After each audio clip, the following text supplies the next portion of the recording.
Atos 2, do 42 até o 47.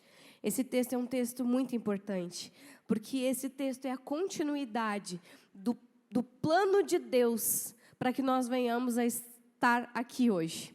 Esse texto aqui está falando sobre a igreja do Senhor, sobre a igreja de Atos, a igreja primitiva, aquilo que tem que ser o nosso maior modelo quando pensamos em igreja. Logo quando Jesus foi ressuscitado, Ele deixou na terra uma missão, e esse texto aqui explica claramente como que os apóstolos estavam conduzindo a igreja que o Senhor Jesus deixou na terra. Atos 2, do 42 até o 47, diz assim: eles se dedicavam ao ensino dos apóstolos e à comunhão, ao partir do pão e às orações. Todos estavam cheios de temor e muitas maravilhas e sinais eram feitos pelos apóstolos. Os que criam mantinham-se unidos e tinham tudo em comum.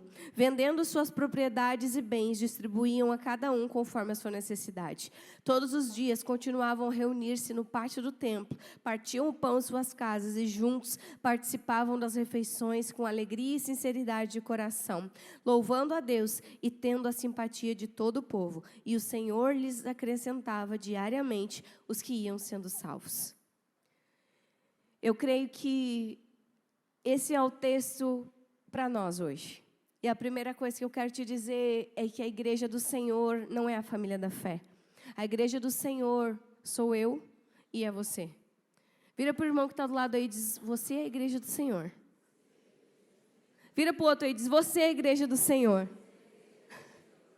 Às vezes, em momentos como esse que nós estamos vivendo, nós queremos que a igreja faça algo, que a igreja se movimente, que a igreja faça, mas eu não percebo que a igreja sou eu. Cada um de nós aqui somos a igreja. E esse texto aqui, ele fala daquilo que a igreja fazia, mas os templos, como nós estamos vendo hoje, não eram assim. Os templos, eles não eram existentes e todos se reuniam lá naquele templo. O texto aqui diz que eles se reuniam no pátio do templo, eles se reuniam fora. Era algo que fazia parte da cultura deles. É algo que eles viviam e estava enraizado nos corações. E nós, como igreja do Senhor, de uma forma individual, nós temos que ter todos esses atributos que nós vamos ver aqui nesse texto, enraizados nos nossos corações. Eu quero me deter a 3 coisas que esse texto diz que eles faziam, que está ainda no versículo 42, o primeiro que a gente leu. Diz assim: eles se dedicavam ao ensino dos apóstolos, à comunhão, ao partir do pão e às orações. Nesse momento que nós estamos vivendo, nós precisamos nos dedicar.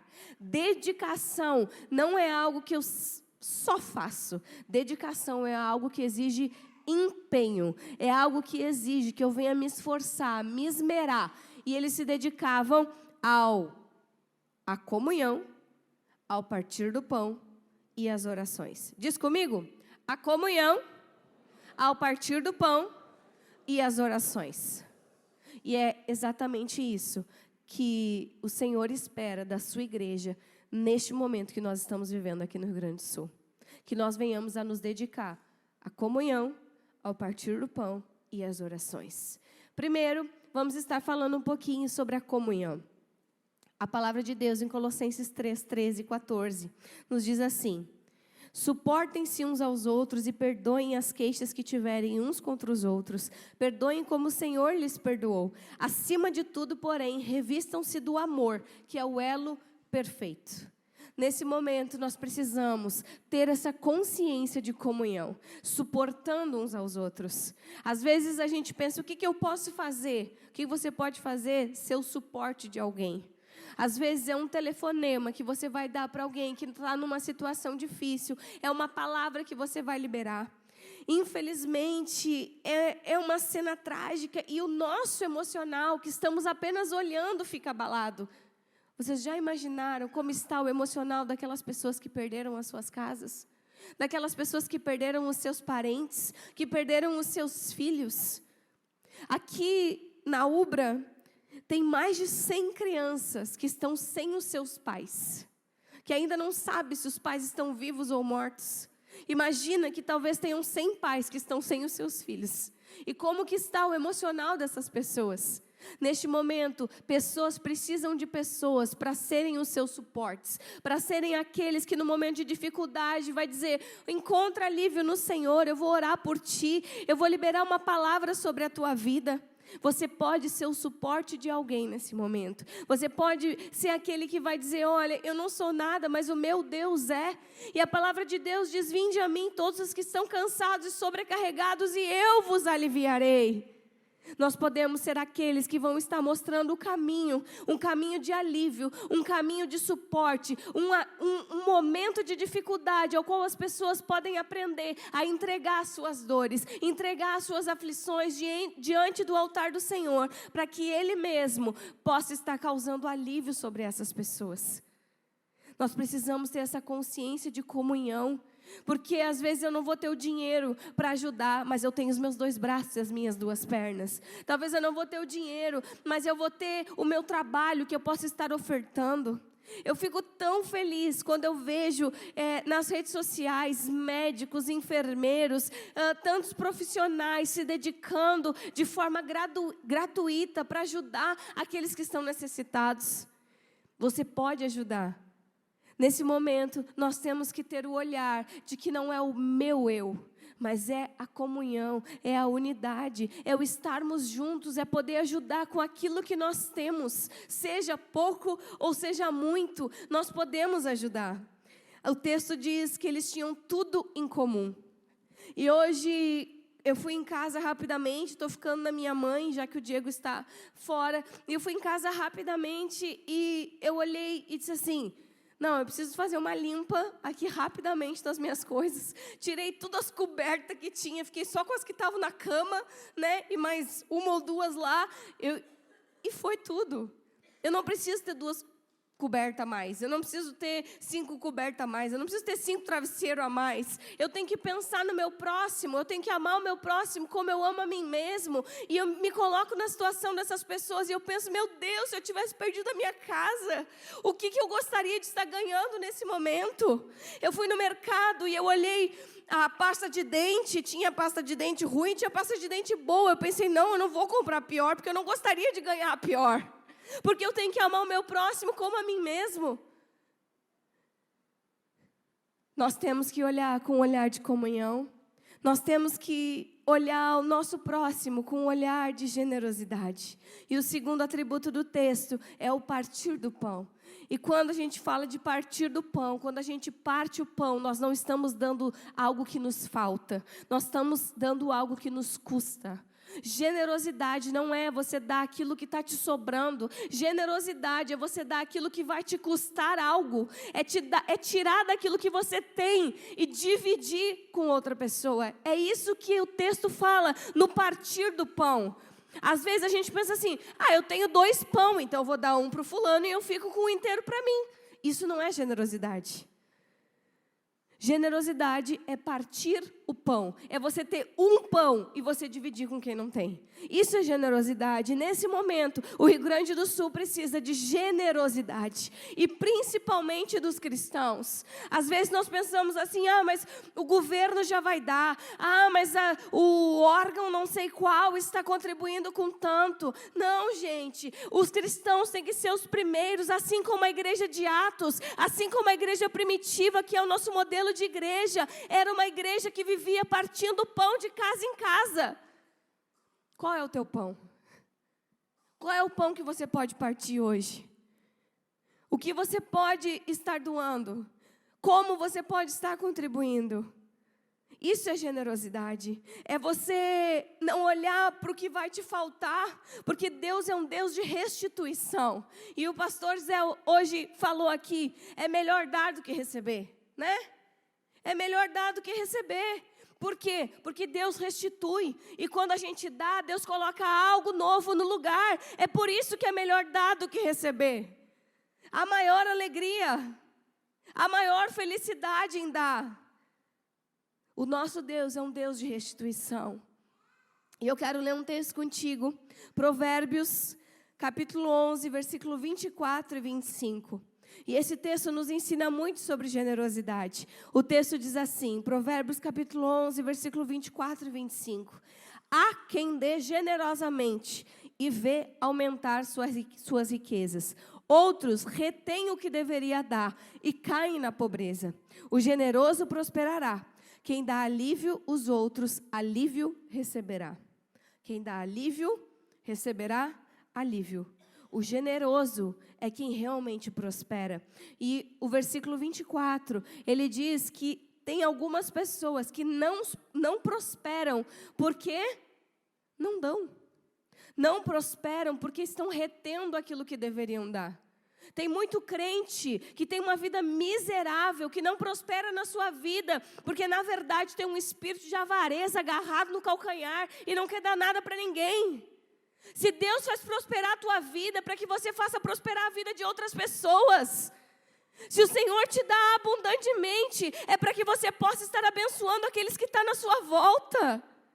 A coisa que eu amo fazer é poder ir lá no mercado e comprar uma boa carne e servir para os meus amigos. Ah, mas no final tem que rachar tudo. Não, gente, se Deus me deu, eu posso abençoar aqueles que estão na minha volta. E isso é ter um coração generoso. Talvez você, crente, está deixando de prosperar, porque você está retendo aquilo que você deveria dar. E nesse momento ao qual nós estamos vivendo, como cristãos aqui no nosso estado, é o momento de você olhar para a sua casa, você olhar para os seus bens, e você perguntar para o Senhor o que você deve dar.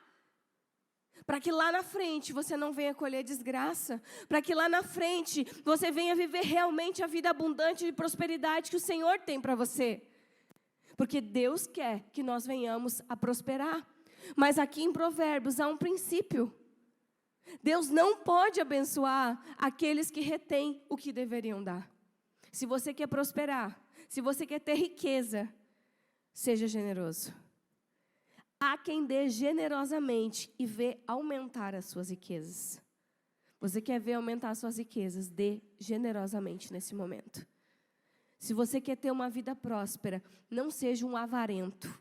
Expulsa da tua vida o espírito de avareza. Tem muito crente que é dizimista, que é ofertante, e pensa, mas por que Deus não me abençoa? Deus quer te abençoar.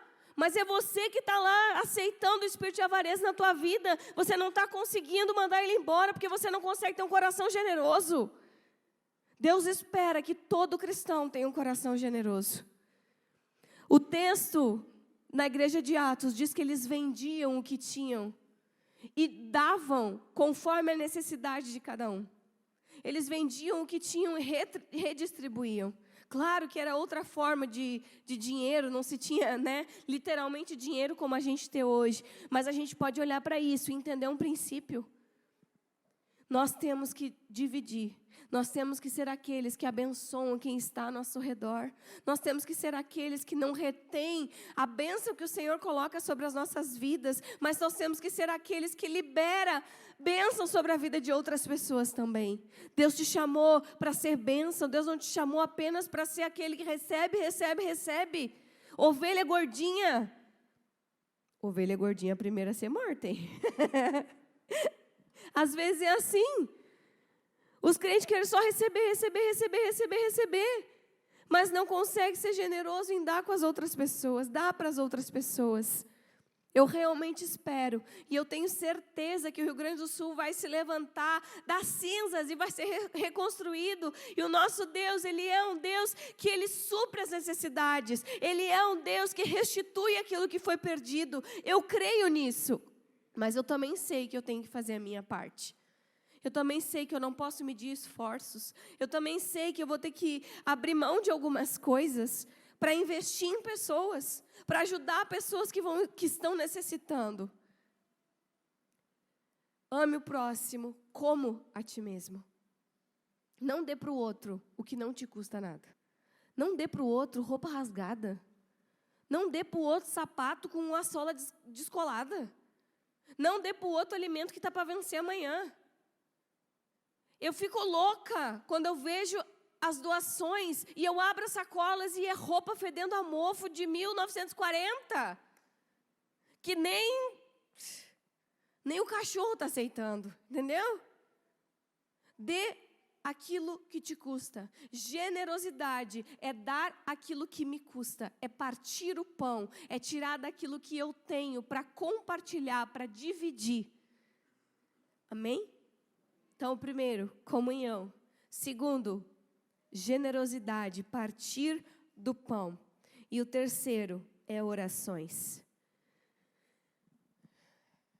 A oração do justo muito surte em seus efeitos. Quantos justos eu tenho aqui diante de mim hoje? Nós somos justificados pela nossa fé em Cristo. E a Bíblia está dizendo que a nossa oração muito surte em seus efeitos. Deus escuta a oração dos seus justos, Deus escuta a nossa oração. Quanto tempo você tirou para orar nesses últimos dias por aqueles que estão passando por essa dificuldade?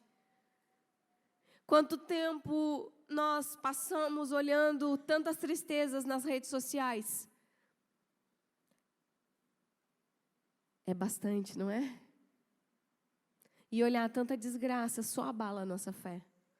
Ficar olhando vídeos e vídeos e vídeos e vídeos e vídeos no Instagram, isso abala a nossa fé. Mas a nossa oração, isso sim, move o coração do nosso Deus em favor daquilo que nós estamos necessitando nesse momento. Nessa semana eu estava orando, e eu estava orando por muitas coisas, e junto com tudo isso, eu até peço oração para vocês, porque o Israel, que é o filho da Carol Rangel e do Dudu Lucena, sabe? Carol Rangel dançou aqui, gravidinha, né?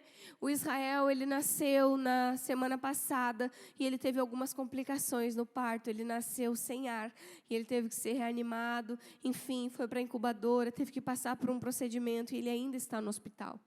E o nosso coração se entristece tanto com isso, e temos nos movido em oração pela vida do Israel. E ore pelo Israel também, coloque a vida dele diante do altar do Senhor, ore para que ele não fique com nenhuma sequela, para que se há alguma sequela, que ele seja completamente curado pelo Senhor, porque com certeza vocês ainda vão ver o Israel contando testemunho, porque ele é um milagre. Ele foi de alguém que nasceu morto, sem respiração, para alguém que logo em seguida superou todas as expectativas e foi o bebê que mais evoluiu dentro de uma incubadora no hospital. Mas nós veremos ele glorificando o nome do Senhor através da vida dele. Então ore. E essa semana eu estava orando sobre isso e colocando diante da presença do Senhor a vida do Israel e também toda essa dificuldade que nós estamos passando no nosso estado. E o Senhor me deu um texto. Eu quero abrir contigo no livro de Salmos, capítulo 34, Salmos capítulo 34, e nós vamos ler do versículo 17 até o versículo 20. Salmo 34, do versículo 17 até o 20, diz assim: os justos clamam, o Senhor os ouve. Diz comigo assim: os justos clamam, o Senhor os ouve, e os livra de todas as tribulações.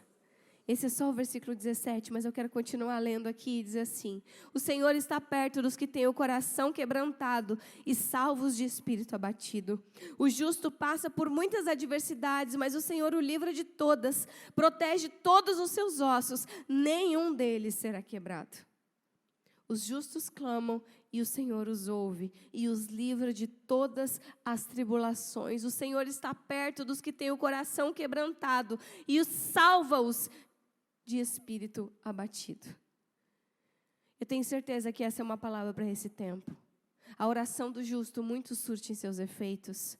Nós somos justos e nós precisamos clamar, porque quando os justos clamam, o Senhor os ouve e os livra de todas as tribulações. O nosso Deus, Ele está perto de nós. Às vezes, no meio da dificuldade, a gente fica questionando, olhando para as situações e dizendo: mas aonde que está Deus? O que Deus está fazendo? Ai, Deus pesou a mão sobre o Rio Grande do Sul. Não! Deus está muito perto. Ele está muito perto de nós e nós precisamos clamar a Ele, porque Ele nos ouvirá. Ele ouvirá as nossas orações, Ele ouvirá a nossa petição. E nesse momento, nós precisamos orar com intensidade, nós precisamos clamar ao Senhor, nós precisamos colocar as nossas aflições, a aflição dos nossos irmãos, a aflição do nosso povo diante da presença do nosso Deus, porque Ele irá voltar os seus ouvidos e os seus olhos para o Rio Grande do Sul. Nós precisamos ser um povo que se levanta em oração. A nossa primeira guerra tem que ser ganhada no céu. Nós precisamos ganhar essa vitória com oração nos céus. Um profeta muito respeitado por nós nos mandou essa semana. Estou meio perdido nos dias, acredito que ontem ou antes de ontem. E disse assim: povo do Rio Grande do Sul, ele falou diretamente para nós. Hoje ele é o maior profeta na minha vida. E ele mandou uma mensagem para nós e disse: Camila, Diego, vocês precisam orar, porque o pecado de idolatria e de orgulho no Rio Grande do Sul precisa haver um momento de arrependimento para que o Senhor os livre desse momento de aflição que vocês estão passando. Gente, quantas vezes nós já falamos que nós temos orgulho de ser gaúcho? Quantas vezes? Encantado, há pouco tempo, botou aquele Cristo enorme, de idolatria, maior do que todas as cidades da região do Vale do Taquari. O Cristo é mais alto do que todas as cidades. Idolatria. Olha Nova Santa Rita, com aquela santa enorme na entrada da cidade. E tantos lugares de idolatria. Eu não sei se vocês têm percebido o quanto as religiões afro têm crescido na nossa região, sem mais vergonha nenhuma, gente. Tem faixas falando de todos os exus e caboclos e espíritos possíveis, sem vergonha nenhuma mais. A idolatria tem tomado conta do nosso estado. E nós precisamos orar e nos arrepender e colocar o nosso rosto em terra e dizer: Senhor, tenha misericórdia de nós, tenha misericórdia do nosso povo, tenha misericórdia do Rio Grande do Sul, Senhor, nós nos arrependemos. Nós precisamos batalhar essa guerra em oração. Nós precisamos vencer essa guerra, movendo os céus em nosso favor. É momento de, assim como a igreja primitiva, nós nos dedicarmos à comunhão, ao partir do pão e às orações. Amém?